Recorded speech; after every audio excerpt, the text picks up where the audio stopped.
तो दोस्तों हमने दो लेशन यानी कि दो पार्ट के अंदर हमने जो प्रथम लेशन है अपना लोकतंत्र वाला उसे हम पढ़ रहे थे। उसी के अंदर आज हम पढ़ेंगे तीसरा पार्ट के अंदर तीसरे पार्ट में लोकतंत्र के पक्ष में तर्क, यानी कि लोकतंत्र के पक्ष के अंदर क्या तर्क होने चाहिए, यानी कि लोकतंत्र से संभावित, जिसमें आज हम महत्वपूर्ण चीज़ें पढ़ेंगे। तो इसमें भी हम एक लेंगे कि जो चीन है उसकी एक कहानी के रूप में देख लेंगे। एक घटना है चीन में हुई थी और चीन से संबंधित है, तो उसी के रिगार्डिंग आज हम इस कहानी को समझने की कोशिश करेंगे और लोकतंत्र के तर्क में क्या क्या अच्छाइयाँ हैं, क्या क्या है, वो सभी आज के इस लेशन में हम पढ़ेंगे। तो चीन में 1958 से 61 के दौरान पड़ा अकाल विश्व इतिहास का अब तक ज्ञात सबसे भयावह अकाल था। यानी कि भाई चीन के अंदर भी अकाल पड़ा था 1958 से 61 के बीच में, यानी कि 3 वर्ष, 3.5 या 4 वर्ष तक अकाल पड़ा था, जो इतिहास के अंदर एक सबसे खतरनाक अकाल के रूप में हम जान सकते हैं। इसमें करीब 3 करोड़ लोग भूख से मरे थे। देखिए, अकाल भी पड़ा जिसके अंदर लोग मरे, 3 करोड़ लोग भूख से पीड़ित हुए और मर चुके थे। और उन दिनों भारत की आर्थिक स्थिति चीन से कोई बहुत अच्छी नहीं थी, और उन दिनों में भी चीन की और भारत के अंदर कोई ये नहीं था कि भारत की बहुत अच्छी दशा थी, बिल्कुल नहीं।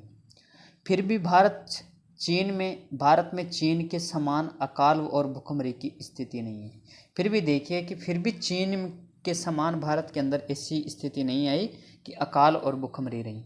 अर्थशास्त्रियों का मानना है कि ऐसा दोनों देशों की सरकारी नीतियों के अंतर के कारण हुआ। जो अर्थशास्त्री हैं वो मानते हैं कि ऐसा दोनों देशों की सरकारी नीतियों के अंतर के कारण हुआ है। भारत में लोकतांत्रिक व्यवस्था होने से भारत सरकार ने खाद्य सुरक्षा के मामले में जिस तरह से काम किया है, यानी कि जो भारत में लोकतांत्रिक व्यवस्था होने के से भारत सरकार ने क्या किया, जो सुरक्षा, भारत खाद्य सुरक्षा थी जिसमें खान पान से संबंधित कार्य होते थे और जहाँ पर रहता था, तो उसे जिस तरह से काम किया वैसा करने की ज़रूरत चीनी सरकार ने महसूस नहीं की। यानी कि जो भारत के जो लोग थे, भारत के अंदर जो भारत सरकार थी, उसने इस तरीके से एजेंडे के रूप में उससे काम में लिया कि जिससे भारतवासियों को इतने अकाल का सामना नहीं करना पड़ा। और जो चीन वाले थे उन्होंने महसूस नहीं किया इस प्रकार की ज़रूरत को। अर्थशास्त्रियों का यह भी कहना है कि किसी भी स्वतंत्र और लोकतांत्रिक देश में कभी भी बड़ा अकाल और बड़ी संख्या में भूखमरी नहीं हुई है। लोकतांत्रिक देश में कभी भी अकाल और बड़ी संख्या में भूखमरी नहीं हुई। अगर चीन में भी बहुदलीय चुनावी व्यवस्था होती, विपक्षी दल होता और सरकार की आलोचना कर सकने वाली स्वतंत्र मीडिया होती, तो सारे लोग भूख से नहीं मर सकते। देखिए, इसमें सिंपल सा फंडा है कि उस वक्त क्या हो रहा था कि यहाँ पे जो चीन था, चीन के अंदर ना तो कोई सरकार के विपक्ष में था, ना यानी कि कोई विपक्षी सरकार भी नहीं थी। जो थे वो सिर्फ एक ही थे, उन्हीं का करना, उन्हीं का धरना और उन्हीं को काल में पीड़ित करवाना और लोगों को मारना। यदि वहाँ पे भी एक इस प्रकार से एक विपक्षी दल होना चाहिए था, और यदि वहाँ पे विपक्षी दल होता, या फिर वहाँ पे जो विपक्षी दल के बाद में जो सरकार की आलोचना करने वाली एक मीडिया भी होना चाहिए था। क्योंकि आज आप देखते हैं कि मीडिया का बहुत बड़ा रोल रहता है। जहाँ पर मीडिया, स्वतंत्र मीडिया रहती है, तो वहाँ पर काम अच्छी तरह से हो पाते हैं, क्योंकि वो बार बार उस सरकार को याद दिलाते रहते हैं कि आपने वो वादे किए थे, या आप वो काम करना चाहिए आपको। इस प्रकार की सभी जानकारियाँ जो मीडिया के द्वारा और भी सरकार सचेत रहती थी। तो जो चीन था वहाँ पे इस प्रकार नहीं होने के कारण वहाँ पे जो अभी आपको बताए गए कि वहाँ पे 3 करोड़ लोग भूख से मरे, तो वो नहीं मर सकते थे। यह उदाहरण लोकतंत्र का सर्वश्रेष्ठ शासन पद्धति बताने वाली विशेषताओं में से एक को बहुत स्पष्ट ढंग से सामने लाता है। जो ये उदाहरण है, ये बहुत ही लोकतंत्र को एक सर्वश्रेष्ठ पद्धति बताने वाली विशेषताओं में एक बहुत ही स्पष्ट सामने लाता है। स्पष्ट रूप से आपको दर्शाता है कि इसमें क्या चीज़ें हैं, क्या होता। तो इसमें देखिए, हम कभी भी पढ़ते हैं तो उसके अंदर हमें बेसिक जो मेनली जो चीज़ पर फोकस करना है कि उसमें तर्क और वितर्क। ऐसा होता तो ऐसा हो जाता, ऐसा हुआ, ऐसा था इसलिए ऐसा हुआ, यदि ऐसा वहाँ पे भी होता तो ऐसा हो जाता, राइट। जैसा कि अभी चीन वाले में आपको बताया। तो विशेषताओं को एक बहुत ढंग से सामने लाता है और लोगों की ज़रूरत के अनुरूप आचरण करने के मामले में लोकतांत्रिक शासन प्रणाली की भी अन्य प्रणाली से बेहतर है। कि जो लोगों की ज़रूरत के अनुरूप आचरण करने के मामले में लोकतांत्रिक शासन प्रणाली किसी भी अन्य प्रणाली से बेहतर है। गैर लोकतांत्रिक सरकार लोगों की ज़रूरतों पर ध्यान दे भी सकती है और नहीं भी। यानी कि देखिए, लोकतांत्रिक होती है तो उससे तो सरकार को ध्यान देना ही पड़ता है, लेकिन जो गैर लोकतांत्रिक होती है वो सरकार लोगों की ज़रूरतों पर ध्यान भी दे सकती है या नहीं भी दे सकती है। और ये सब सरकार चलाने वालों की मर्जी पर निर्भर करेगा। और ये जो सभी है ये सरकार चलाने वाले जो भी लोग होते हैं उनकी मर्जी पर निर्भर करता है। अगर शासकों को कुछ कहने की ज़रूरत नहीं लगती तो उनको लोगों की इच्छा के अनुरूप काम करने की ज़रूरत नहीं है। यदि शासकों को कुछ करने की ज़रूरत नहीं लगती तो उनको लोगों की इच्छा के अनुरूप काम करने की ज़रूरत नहीं है। पर लोकतंत्र में यह ज़रूरी है कि शासन करने वाले आम लोगों की ज़रूरतों पर तत्काल ध्यान दें। यानी कि भाई लोकतंत्र की तो बहुत जो मेन मुख्य धारा है उसमें ये है कि लोकतांत्रिक शासन पद्धति दूसरों से बेहतर है क्योंकि यह शासन का अधिक जवाबदेही वाला स्वरूप है। इसमें जो लोकतंत्र रहता है इसमें लोगों की यदि जो कार्य लोगों को कुछ बाधाएं आ रही है तो उसका निवारण लोकतंत्र सरकार है या लोकतंत्र वहाँ पे है तो उन्हें ध्यान देना चाहिए और ध्यान देना ही पड़ता है। और यदि जो गैर लोकतांत्रिक सरकारों की तुलना में लोकतांत्रिक सरकारों के बेहतर फैसले करने का एक अन्य कारण भी है। देखिए, गैर लोकतांत्रिक सरकारें होती है तो वो तो अपनी मर्जी की मालिक रहती है, उनमें कोई छेड़ने वाला नहीं रहता। लेकिन जो लोकतंत्र रहती है जो लोगों के द्वारा चुनी हुई रहती है उसके अंदर तो उन्हें लोगों की जो भी इच्छाएं रहती है, लोगों को जो भी बाधाएं होती है उनका निवारण उन्हें करना आवश्यक रहता है। तो लोकतंत्र का आधार व्यापक चर्चा और बहसें हैं। यानी कि जो लोकतंत्र का मेन आधार क्या है, अधिक से अधिक चर्चाएं, यानी कि तर्क वितर्क देना। और इस पे बहस भी होती है क्योंकि सही फैसला यदि आपको लेना है तो आपको बहस तो करना पड़ेगा। और बहस तभी होती है जब कोई नई चीज़ ऐसी आती है जिसे लोगों को, कुछ लोग समझते हैं कि नहीं ये राइट है, कुछ लोगों को लगता है कि दिस इज़ रॉन्ग। तो राइट और रॉन्ग यानी कि सही और गलत का यदि आपको निवारण करना है तो आपको तर्क और वितर्क देना पड़ेगा। यानी कि व्यापक चर्चाएं करनी होगी और व्यापक चर्चाएं करेंगे तो बहस भी होगी। तो ये बहुत अच्छी चीज़ है। और लोकतांत्रिक फैसले में हरदम ज़्यादा लोग शामिल होते हैं और जो लोकतांत्रिक मामले होते हैं उनमें क्योंकि लोग बहुत ज़्यादा होते हैं और चर्चा करके फैसले होते हैं, बैठ के होती है। अगर किसी एक मामले पर अनेक लोगों की सोच लगी हो तो उसमें गलतियों की गुंजाइश कम से कम हो जाती है। यदि मान लीजिए लोग बहस कर रहे हैं, चर्चाएं करते जाते हैं तो उसका एक ऐसा पॉइंट आता है जहाँ पर जो लोग हैं उनकी एक अधिक संख्या ऐसी हो जाती है जो सही निर्णय लेने में कामयाब रहती है। यानी कि उसमें गलतियों की गुंजाइश कम हो जाती है। इसमें कुछ ज़्यादा समय ज़रूर लगता है लेकिन महत्वपूर्ण मसलों पर थोड़ा समय लेकर फैसले करने में अपने लाभ भी हैं। देखिए, आजकल आप सुने होंगे कि अभी जैसे हम कोई भी काम करते हैं तो उसमें ये नहीं कहते हैं, अपने को बोलते हैं, अपने घर वाले भी या बड़े बुजुर्ग सभी यही बोलते हैं कि यदि आप कुछ काम कर रहे हो तो उसमें फटाफट नहीं करना चाहिए, उसे सोच समझ कर करना चाहिए। बोलते हैं कि किसी भी काम को करो तो 1000 बार सोचो, 1,00,000 बार सोचो। तो वही चीज़ यहाँ पे है कि देखिए, टाइम तो लगता है। अभी मान लीजिए आप किसी भी एग्ज़ाम की तैयारी कर रहे हैं या आप कुछ भी पढ़ाई कर रहे हैं तो यदि आप सोचते हैं कि नहीं भाई मैं तो 1 महीने में टॉपर बन जाऊँ तो ये ऐसा हो नहीं सकता है। ऐसा हो जाएगा तो उसमें फिर आपको बाधाएं बहुत ज़्यादा होगी। और या मान लीजिए आप 6 महीने 1 साल तक आप तैयारी कर रहे हैं अच्छी, उसके बाद में यदि आप इसके रिगार्डिंग आप आगे चलते हैं तो आपको बहुत अच्छा लाभ भी मिलता है क्योंकि आपकी जो तैयारी है वो लंबी हो जाती है और लंबी तैयारी वाला व्यक्ति आसानी से सफल हो जाता है। तो उसी के अंदर अब हम आगे चलते हैं कि इससे ज़्यादा उग्र या गैर जिम्मेवार फैसले लेने की संभावना घटती है। देखिए, उग्रवादी तो आप समझते होंगे, बोलते हैं अपने गांव में कि उग्रवादी हो गए छोरो तो आपनो, तो वही उग्र है। और गैर जिम्मेवार यानी कि जो कोई जिम्मेदारी नहीं लेता उनकी संभावना भी कम हो जाती है। और इस प्रकार लोकतंत्र बेहतर निर्णय लेने की संभावना बढ़ाता है। यानी कि लोकतंत्र में यदि इस प्रकार से होता है तो उसमें बेहतर निर्णय लेने की संभावना बढ़ जाती है। तो इसी से जुड़ा तीसरा तर्क भी है कि लोकतंत्र मतभेदों और टकरावों को संभालने का तरीका उपलब्ध कराता है।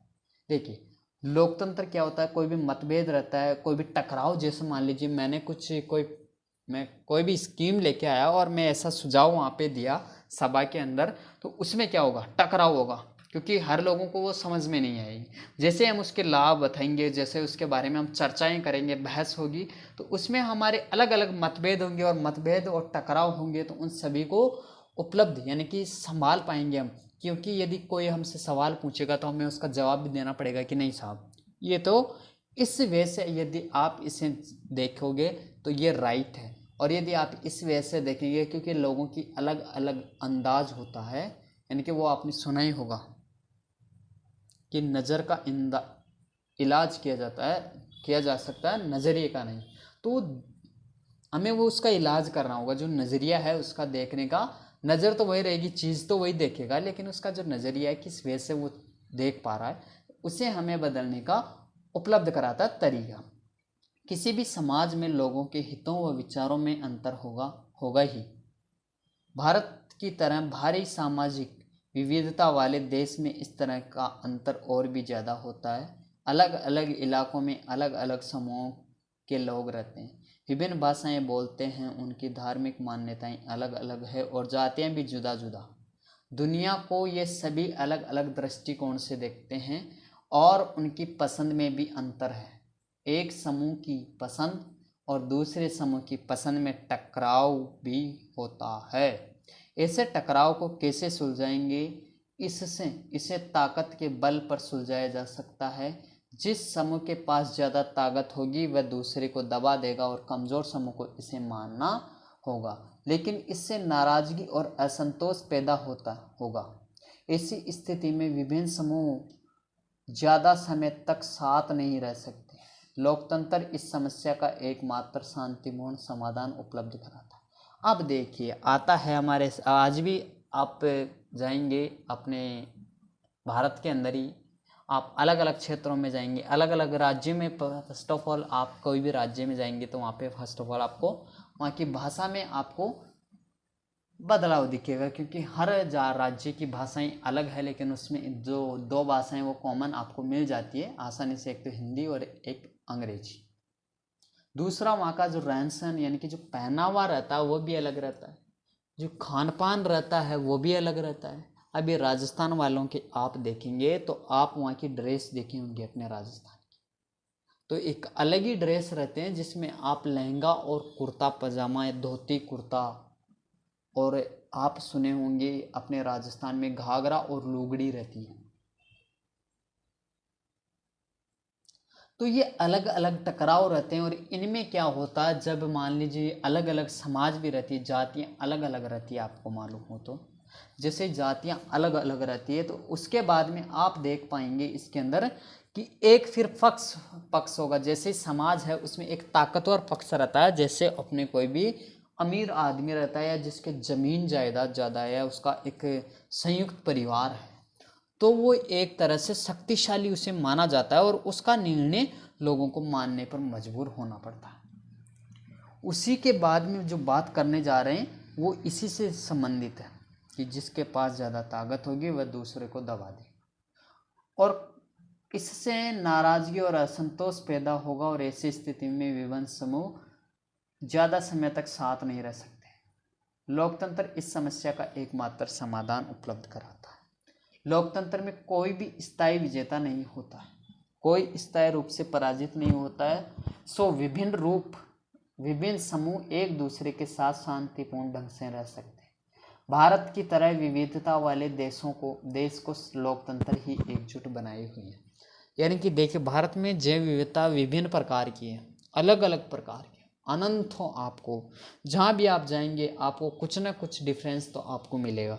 तो उसके लिए यदि आप उसे बनाए रखना चाहते हैं या फिर आप उसे सही तरीके से आप उसका यूज़ आप करना चाहते हैं या आप सही ढंग से रहना चाहते हैं, तो आपका यदि वहाँ पे लोकतंत्र है तो आपको एकजुट बनाए हुए है, और बेहतर सरकार और सामाजिक जीवन पर प्रभाव के हिसाब से ये तीन तर्क लोकतंत्र को काफ़ी मजबूत साबित करते हैं।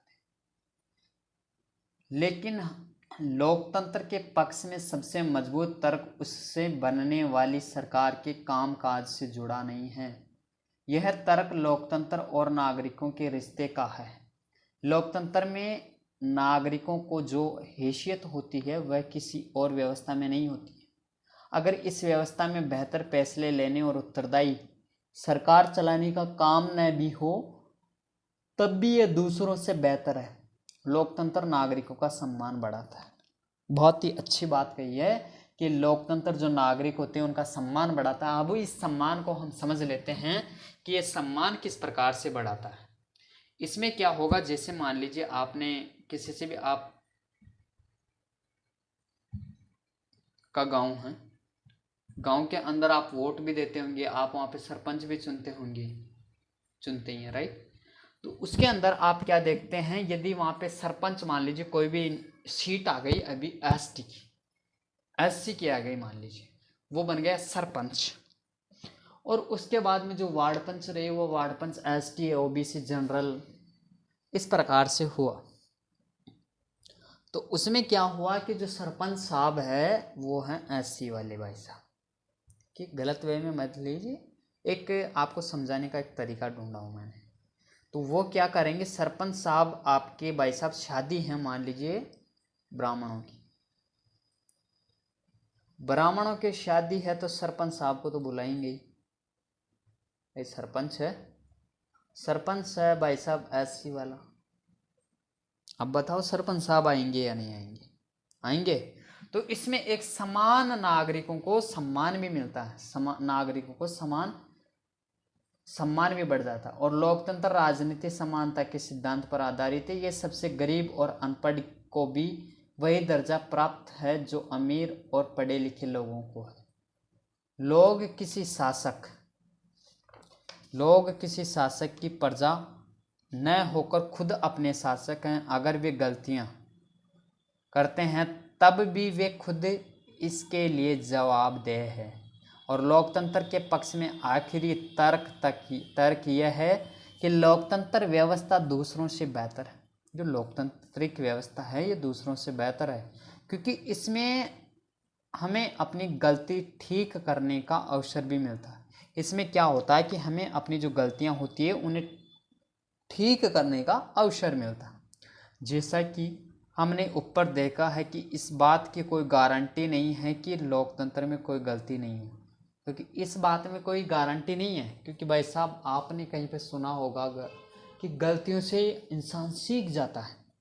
स्कूल में कहीं पे भी आप सुने होंगे कि जब तक आप गलती नहीं करते हैं, मान लीजिए आप गणित का सवाल कर रहे हैं और यदि आपने उसमें गलती नहीं करी है और मान लीजिए जो अध्यापक है, आपका गुरुजन है, वो आपको पढ़ाया है और आपको एक सवाल करने का एक तरीका दे दिया और वो तरीका आपने रटा नहीं और आपको ने उसको याद कर लिया है, यानी कि रट लिया कि भाई साहब 5 में से 2 गए तो 3 बचे। सिर्फ आपको ये पता है कि 5 जहाँ पर बोले और उसमें से 3 घटा दे तो 2 बच जाते हैं। लेकिन आपने ये नहीं सोचा कि मान लीजिए 5, टीचर आपको समझा रहा है कि भाई 5 अंगुलियाँ 5 सेब है, उसमें से आपने 3 को खा लिया तो अब आपके पास में 2 बचे। इफ आप मान लीजिए अब सवाल दूसरा घुमाकर टीचर बता देता है कि 5 आम हैं, या वो बोल देता है कि 6 आम हैं और 3 आपने किसी को दे देता, आपके पास कितने बचे, तो आप उसमें फिर आपका रोंग हो जाता है। वैसे होता नहीं कि आप सभी विद्वान हैं, अभी आप यहाँ पे पहुँचे हैं तो ये, लेकिन ये छोटा सा कि एक आपको संकेत देके मैं समझाने की कोशिश कर रहा हूँ कि उससे गलतियाँ का भी अवसर मिलता है और गलतियों से इंसान सीखता है। जैसा कि हमने ऊपर देखा है कि इस बात की कोई गारंटी नहीं कि लोकतंत्र में कोई गलतियाँ नहीं हो सकती है। किसी भी किस्म की सरकार इस बात की गारंटी नहीं दे सकती। इस मामले में लोकतंत्र का यह लाभ यह है कि इसमें गलतियों को ज़्यादा देर तक छुपाए नहीं रखा जा सकता है। इन गलतियों पर सार्वजनिक चर्चा की गुंजाइश लोकतंत्र में है और फिर इनमें सुधार करने की गुंजाइश भी है। इसका मतलब यह है कि या तो शासक समूह अपना फैसला बदले या शासक समूह को ही बदला जा सकता है। गैर लोकतांत्रिक सरकारों में ऐसा नहीं किया जाता। देखिए जो लोकतांत्रिक सरकार होती है उसमें या तो जो फैसले, मान लीजिए कोई भी बाधा आ जाती है तो उसमें क्या करते हैं, या तो वो सरकार हो उससे फैसला अपना बदलना पड़ता है या उसे उसका निवारण करना पड़ता है। यदि जो सरकार इस प्रकार का निवारण नहीं कर पाती है तो उसे बदला जा सकता है। चले अब इस चर्चा को समेटे। लोकतंत्र हमें सब चीज़ नहीं दे सकता और ना ही यह सभी समस्याओं का समाधान है, लेकिन ये साफ तौर पर उन सभी दूसरी व्यवस्थाओं से बेहतर हैं जिन्हें हम जानते हैं और दुनिया के लोगों को जिनका अनुभव है। यह अच्छे फैसलों के लिए बेहतर अवसर उपलब्ध कराता है। इसमें लोगों की इच्छाओं का सम्मान किए जाने से ज़्यादा संभावना है और इसमें अलग अलग तरह के लोग ज़्यादा बेहतर ढंग से साथ साथ रह सकते हैं। अगर यह इसमें से कुछ काम करने में असफल रहता है तब भी इसमें गलती सुधारने की संभावना है और इसमें सभी लोकतंत्र नागरिकों को ज़्यादा सम्मान मिलता है और इसी वजह से लोकतंत्र का सबसे अच्छी शासन व्यवस्था माना गया। इसमें जो लोकतंत्र होता है इसमें देखिए, अभी आप देखे होंगे कि अभी हमारी जो राष्ट्रपति है तो वो एक आदिवासी महिला अभी बनी है, द्रौपदी मुर्मू जी। तो आप वहाँ पे देख सकते हैं कि एक कमज़ोर लोगों को और जो निम्न जाति वर्ग के रहते हैं उन्हें भी एक अच्छा, क्योंकि लोकतांत्रिक है, लोगों ने चुना है तो वो उस पद पर पहुंच पाए हैं तो उससे एक सम्मान लोगों को समान मिल पाता है। तो अब यहाँ पे 6 यहाँ पे लिखे हुए हैं तो ये बोलते हैं भाई साहब कि हम मतदाता बहुत नाराज़ हैं, हम अब और सहन नहीं करेंगे। ये बोल रहे हैं कि ये लिबरल बहुत घमंडी हो गए हैं। ये बोलते हैं कि इन्होंने सरकार में हमारा विश्वास ही तोड़ दिया है और ये हमारा धन हड़प लिया है।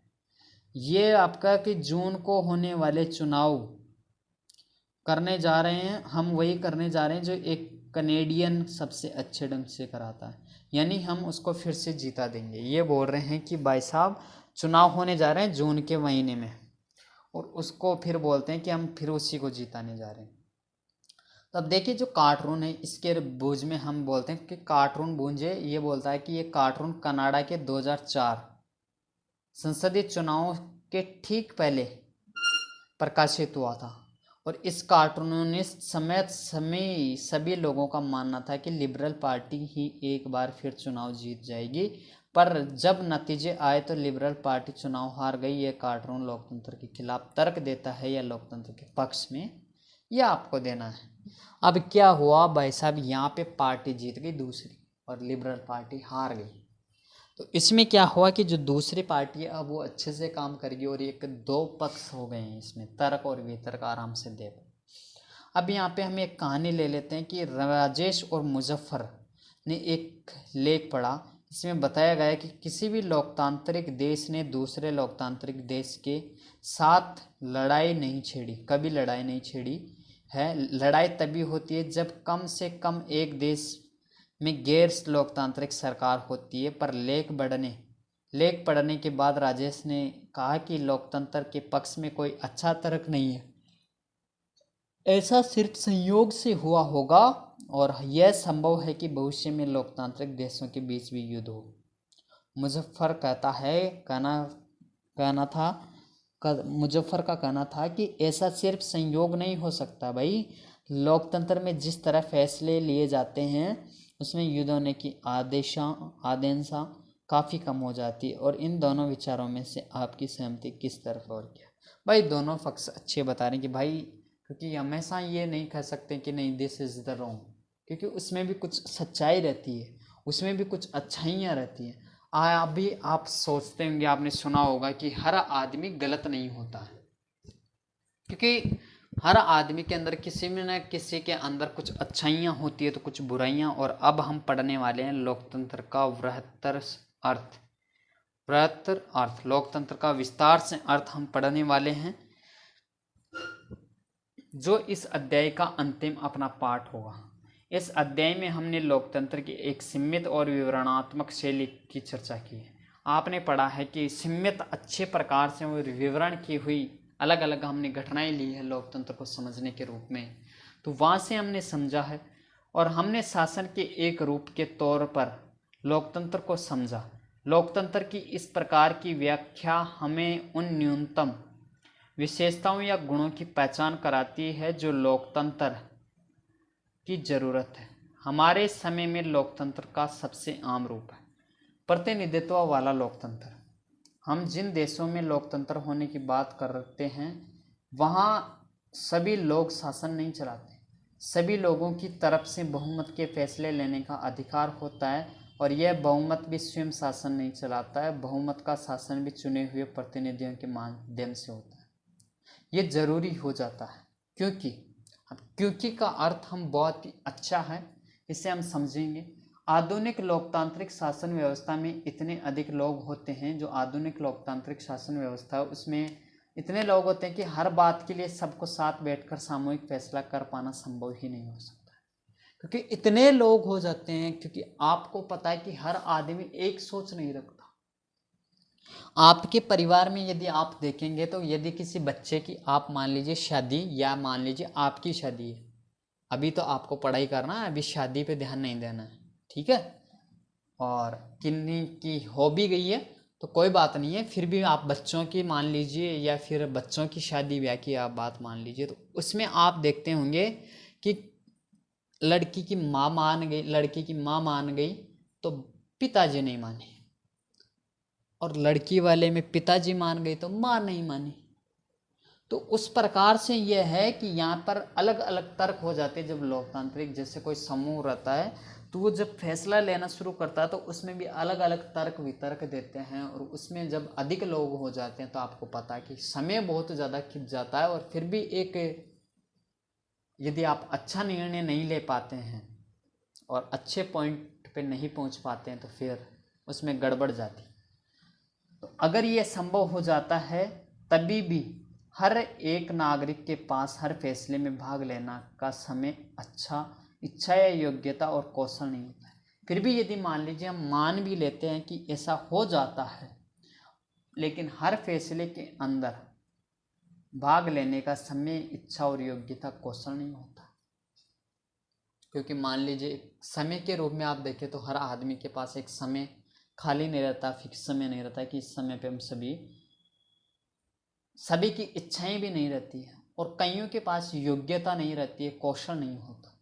तो इसमें हमें लोकतंत्र की स्पष्ट लेकिन न्यूनतम जरूरी समझ मिलती है, और इस स्पष्टता से हमें लोकतांत्रिक और अलोकतांत्रिक सरकारों में अंतर करने में मदद मिलती है।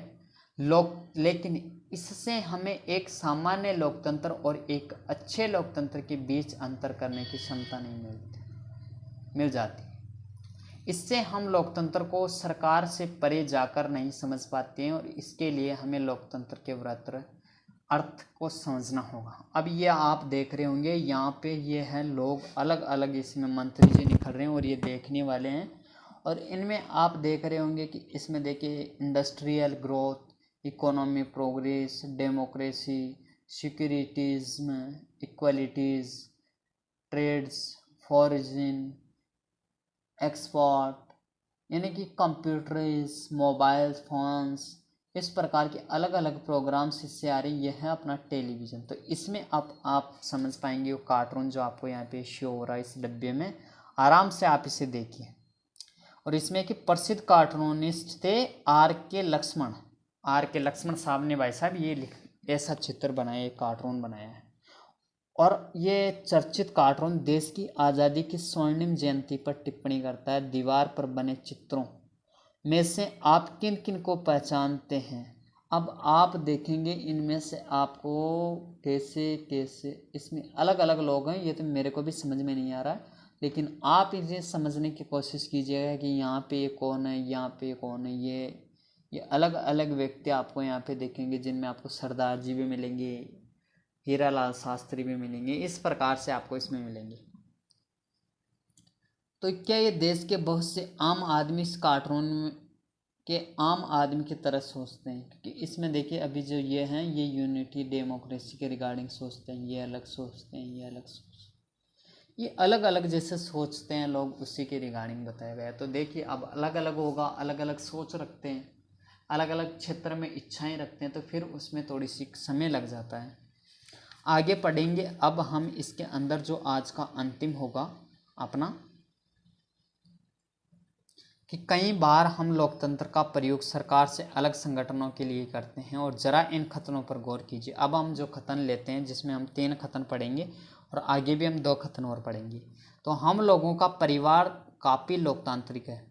जब भी फैसला करना होता है तो हम सभी साथ बैठकर आपसी सहमति के फैसले लेते हैं। इससे फैसले में मेरे विचारों का भी उतना ही महत्व होता है जितना मेरे पिताजी का। अब देखिए, यह बच्चे की शादी हो रही है, तो उसमें क्या होता है कि अभी यहाँ पे अगर आप बैठ के, और एक लोकतांत्रिक आपका परिवार है, तो उसके अंदर आप अच्छे से हर बात की हर आदमी की जो बात होती है उसको एक अलग ही महत्व दिया जाता है कि हाँ भाई आप भी बोलो। क्योंकि हम पूछते हैं, आपको मालूम हो तो, कि बड़े भाई को पूछते हैं कि भैया आप भी बताओ सही है कि नहीं। दादाजी से पूछेंगे, ताऊ जी से पूछेंगे, मम्मी से भी पूछेंगे, सभी से पूछते हैं। मुझे भी शिक्षक नापसंद है जो कक्षा में छात्रों को बोलने और सवाल पूछने की इजाज़त नहीं देते। मैं तो ऐसा शिक्षक पसंद करूंगी जो लोकतांत्रिक मानसिकता का हो। अब देखिए, अभी अधिकतर आपने कहीं पे भी आपके ऐसे भी टीचर होंगे जो आपको सवाल नहीं पूछने दे रहे होंगे, या आपको किसी यानी कि बोलने की अनुमति नहीं दी होगी। लेकिन देखिए, वो गलत है। यदि आप कहीं पे पढ़ रहे हैं, आप भी, क्योंकि आपको पता है कि यदि आप सवाल जवाब करेंगे तभी एक अच्छा निष्कर्ष आप निकाल पाएंगे। या मान लीजिए मैं आया और मैं धड़ाधड़, ये लो जी खत्म, इससे क्या फ़ायदा हुआ। आप कहीं पे भाषण जाते हैं तो वहाँ पे आप भाषण देंगे तो आपने देखा होगा कि वो अपने तर्क और उसे जो अच्छा लगा वो बोल के चला जाता है।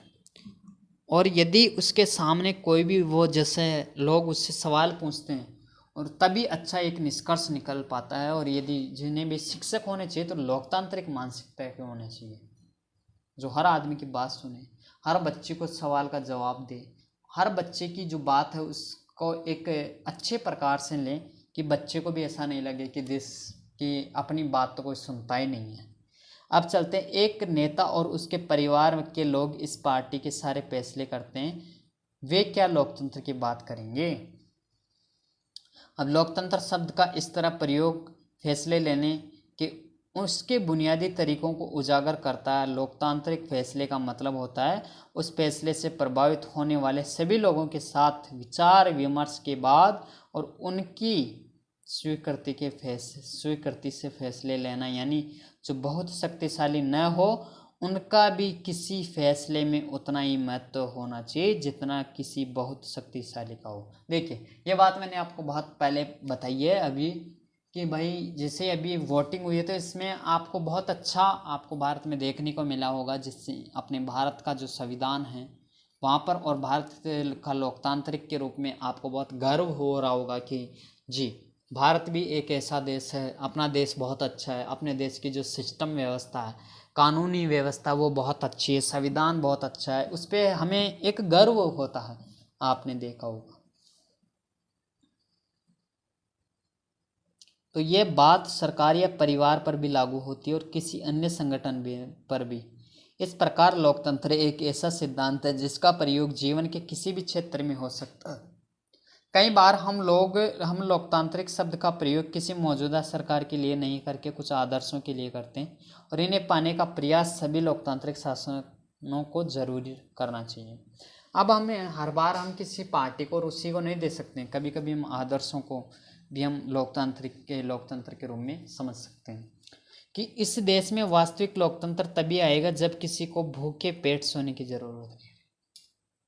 भाई लोकतंत्र का मतलब तो हमने तो ये समझा था जिसमें भाई सब समान हो जाएं, सभी को एक जैसे सम्मान मिले। लेकिन लोकतंत्र का बात तो तभी रहेगी ना जब कोई भूखा पेट नहीं सोएगा। क्योंकि आपको पता है कि कहीं तो ऐसे वेस्टेज में भेज देते हैं भोजन को, कई बेचारे ऐसे भी आप देखे होंगे जो सड़कों के किनारे सो रहे हैं। लेकिन उनमें भी आप ये मत सोचिए कि उनमें जो सो रहे हैं वो पूरे ऐसे हैं, उनमें कुछ अच्छे आदमी भी है जो कमा कर खा सकते हैं लेकिन वो नहीं खाते हैं। तो इस प्रकार से ये बताया गया है कि भूखे पेट सोने की ज़रूरत नहीं रहेगी, तभी हम लोकतांत्रिक मानेंगे। वास्तव में तो बात बहुत अच्छी है, लेकिन ये बहुत मुश्किल है। वैसे मुश्किल कुछ भी नहीं है। आपने सुना होगा मोदी है तो मुमकिन है, नामुमकिन जैसी कोई चीज़ नहीं। तो कोई बात नहीं है, मुमकिन तो सब कुछ है। तो लोकतंत्र में प्रत्येक नागरिकों का फैसला लेने में समान भूमिका निभानी चाहिए। इसके लिए वोट के समान अधिकार भर की जरूरत नहीं है। हर नागरिक को इसके लिए सूचना की समान उपलब्धता, बुनियादी शिक्षा, बुनियादी संसाधन और पक्की निष्ठा होनी चाहिए। अब देखिए यहाँ पर आप देखेंगे कि यहाँ पे आपको एक शब्द सुना होगा, बुनियादी शिक्षा। और शिक्षा जहाँ पर है, तो मैंने अभी जहाँ पर हम रहते हैं निवाई, तो वहाँ पर एक स्कूल है सरस्वती विद्या मंदिर, बहुत अच्छी स्कूल है, लेकिन भाई वहाँ पे हिंदू बच्चे पढ़ाते हो, स्पष्ट बोल रहा हूँ। तो फिर वो कैसे हुआ? कुछ वहाँ पे मुस्लिम विद्यालय भी हैं जिसमें ओनली मुस्लिम बच्चे जाते हैं। ऐसा नहीं होना चाहिए यार। उससे क्या होता है कि एक जैसे रहते हैं, तो फिर वो जैसे दूसरे धर्म से या जाति से मिलते हैं तो उन्हें एक अलग अंदाज से वो देखते हैं। तो ऐसा नहीं होना चाहिए। अगर हम इन आदर्श पैमानों के आधार पर आज की शासन व्यवस्था को परखें तो लगेगा कि दुनिया में कहीं भी लोकतंत्र नहीं। बिल्कुल, अभी आप देखेंगे तो आपको कहीं नहीं लगेगा, लेकिन आप मानते हैं।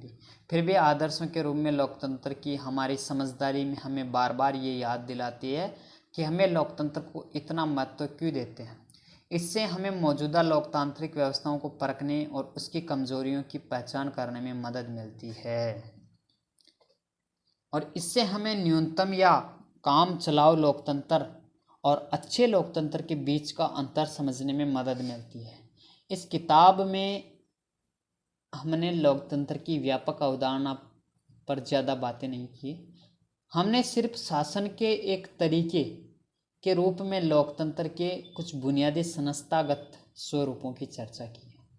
और अगले साल जैसे हम पढ़ेंगे तो वहाँ पे हम कैसे पढ़ेंगे कि लोकतांत्रिक समाज और अपने लोकतंत्र के मूल्यांकन के तरीकों के बारे में और ज़्यादा बातें जानेंगे। इस समय हमें सिर्फ इतना याद कर लेना जरूरी है कि लोकतंत्र जीवन के अनेक पहलुओं में प्रासंगिक है और लोकतंत्र कई रूप ग्रहण कर सकता है। समानता के आधार पर चर्चा और विचार विमर्श के बुनियादी सिद्धांत को माना जाए तो लोकतांत्रिक ढंग से फैसला भी कई तरह का हो सकता है। आज की दुनिया में लोकतांत्रिक शासन व्यवस्था का सबसे आम रूप लोगों द्वारा चुने हुए प्रतिनिधियों के माध्यम से शासन चलाना। यदि आज दुनिया में लोकतांत्रिक शासन व्यवस्था का जो सबसे आम रूप है, तो उसमें लोगों द्वारा जो भी चुने हुए प्रतिनिधि होते हैं उनके माध्यम से यदि शासन चलाते हैं तो वो लोकतांत्रिक है। और इसके बारे में भी हम आगे विस्तार से पढ़ते रहेंगे। और लेकिन जब समुदाय छोटा हो तब लोकतांत्रिक फैसले लेने के दूसरे तरीके भी अपनाए जा सकते।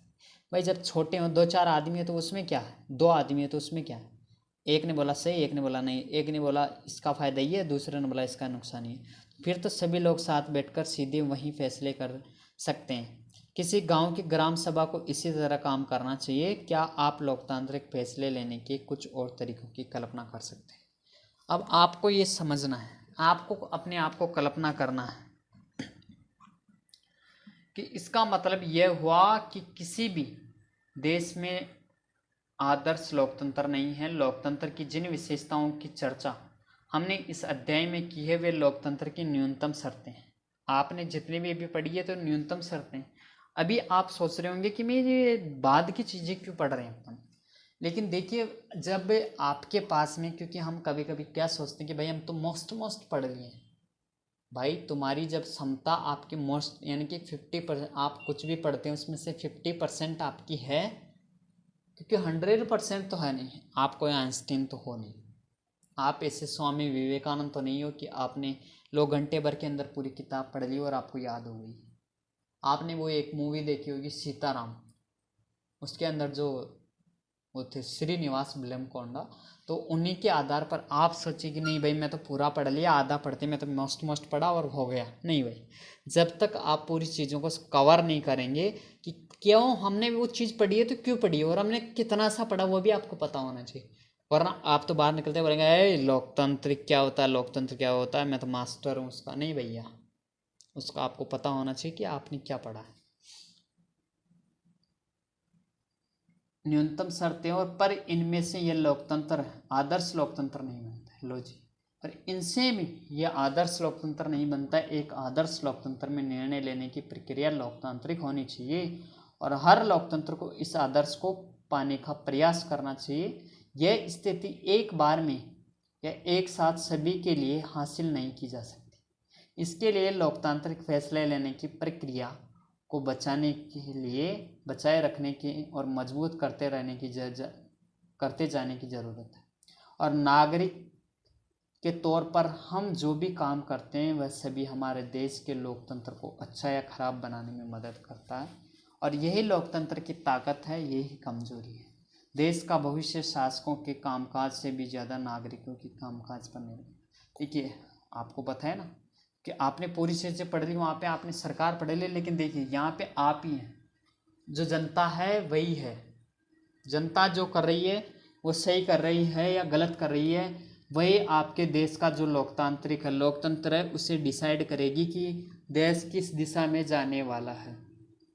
सरकार पूरे प्रयास कर रही है कि भाई देश की लोकतांत्रिक व्यवस्था अच्छी हो, लेकिन लोग कर रहे हैं, अपनी मनमानी कर रहे हैं। किसी को कोई नुकसान, किसी को फ़ायदा हो रहा है या नुकसान हो रहा है, किसी को कोई फ़र्क नहीं पड़ता। तो भैया ये गलत है। वहाँ पर आप ही हैं करता धरता, क्योंकि मैं तो हमेशा ही यही बोलता हूँ कि सरकार कौन है भाई? हम ही सरकार हैं। देश कौन है? हम ही देश हैं। क्या है? सब कुछ हम ही हैं। और जब तक लोग, आप भारतीय या किसी भी देश की, मैं एक देश के बारे में नहीं बताऊँगा, किसी भी देश में यदि आपने चाह लिया कि नहीं हम ही देश हैं और हमारा ही कानून है, और आप यदि उसे सही ढंग से प्रयोग करते हैं, कानूनों को मानते हैं, वहाँ की जो भी समस्याएं हैं उनका निवारण आप अच्छे ढंग से करते हैं। क्योंकि अभी आपने देखा होगा कि अभी बहुत अच्छी आपको कहानी के रूप में छोटा सा पॉइंट ऑफ व्यू आपको दिखा देता हूँ कि जैसे मान लीजिए कोई भी भारत सरकार से ने कोई भी मान लीजिए फैसला ऐसा ले ही लेते हैं, क्योंकि हमेशा सही फैसला नहीं ले पाते हैं, कभी कभी सही फैसला लेते हैं लेकिन फिर भी लोग गलत ले लेते हैं। और क्या करते हैं? सार्वजनिक संपत्ति को हानि पहुंचाते हैं। भाई वो सार्वजनिक संपत्ति का मतलब आप समझते हो? सभी की संपत्ति है वो आपकी भी है। आप जितना नुकसान आप सरकार को समझकर देंगे वो उतना ही आपको मिलेगा।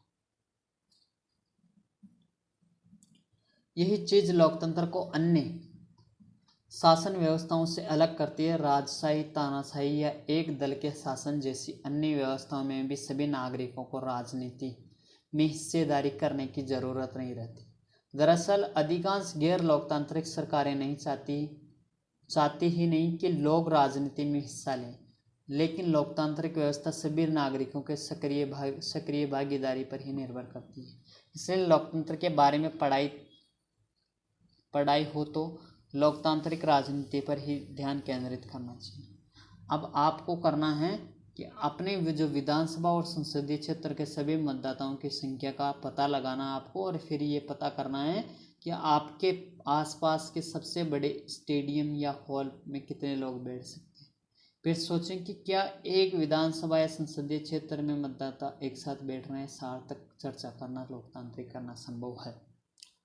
तो आपने जो भी चीज़ें पढ़ी है तो इसमें आप तो ये इसी पॉइंट ऑफ व्यू से आप इसे पढ़े होंगे कि आपको नंबर लाना है। लेकिन दोस्तों इसमें जो महत्वपूर्ण चीज़ है वो ये है कि यदि आप इन चीज़ों को समझ लेते हैं और अपने जीवन में आप उतार लेते हैं तो आप एक सभ्य नागरिक। क्योंकि एक बार मैं राज्य पुरस्कार लेने पहुंचा तो वहाँ पे जो राज्यपाल थे अपने कलराज मिश्र, तो उन्होंने बहुत अच्छी, यानी कि जो पूछ रहे थे वहाँ पे पूछे तो उन्होंने मेरी बात, अभी मैं आप बोलेंगे कि नहीं वो तो राज्यपाल बोल दिए तो आपने उससे अपनी बात रख ली, लेकिन मैंने भी वो चीज़ सोची कि वो सभी से पूछ रहे थे कि कोई IPS बन रहा है, कोई IAS बन रहा है, कोई टीचर बन रहा है, कोई क्या बन रहा है, कोई राजनेता बन रहा है। तो राज्यपाल ने एक बोला कि आपको सर्वप्रथम एक सभ्य नागरिक और एक सज्जन व्यक्ति आपको बनना है। तो उन सभी में बनने के लिए भैया आपको एक किताबें हैं, इनमें सब कुछ, इन्हीं को आप पढ़िए, इनमें जो अच्छी चीज़ें उन्हें ग्रहण कीजिए। और अब आगे की जो पर्सन है ये बहुत अच्छे पर्सन है, जो आप पढ़ के इनको आप समझेंगे तो आपको बहुत, और भी जो पार्ट है, ये जो आपने अध्याय पढ़ा है, पार्ट है फर्स्ट लेसन का 3rd पार्ट है, इसे आप आसानी से समझ पाएंगे। ठीक है, इसके बाद में हम फिर आगे पढ़ेंगे, बहुत सारे अच्छे पर्सन हैं, इन सभी को आप पढ़ सकते हैं। फिर हम संविधान का निर्माण आगे अध्याय 2 पढ़ेंगे। तो धन्यवाद दोस्तों सुनने के लिए और पढ़ने के लिए। अच्छे से पढ़ते रहिए और इस चीज़ों को आप अच्छे से समझिए। और आप यदि नहीं आता तो आप बार बार, क्योंकि मैंने ये वीडियो इस प्रकार से बनाया कि आप ईयरफोन लगा के भी अच्छे से समझ सकते हैं। ठीक है, तो धन्यवाद दोस्तों, जय हिंद, वंदे मातरम। पढ़ते रहिए, हंसते रहिए।